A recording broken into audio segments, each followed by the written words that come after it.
आजच्या ह्या चिमुकल्यांना शिवराय काय आणि जिजाऊ काय याची माहिती व्हावी, त्याची स्वच्छता कशी करायची ह्याची माहिती व्हावी म्हणून निलेश चिलंके यांनी वाढदिवसानिमित्त सगळे गडकिल्ले स्वच्छता मोहीम आखली आहे. आणि ही खरोखरच कौतुकाची गोष्ट आहे.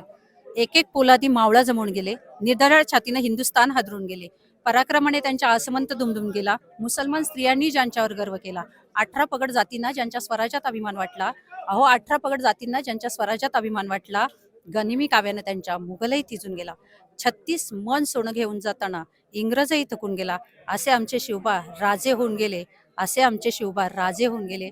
हा कमी शब्दातला इतिहास निलेशजी लंके साहेबांमुळं हा घराघरात पोचणार आहे. ही बालपिढी ही सगळ्यांना सांगणार आहे की आम्ही किल्ल्यांवर गेलो होतो. आज पारनेर पासून सातारा असेल म्हणजे विविध ठिकाणहून ही मंडळी आज सकाळपासून म्हणजे रात्रीच निघालेली आहेत आणि ही इथं गडकोटावर आलेली आहेत आणि ही चिमुकली उद्या सगळ्यांना सांगणार आहेत आणि पुढच्या मोहिमेला याहीपेक्षा जास्त गर्दी होईल असं मला वाटतं.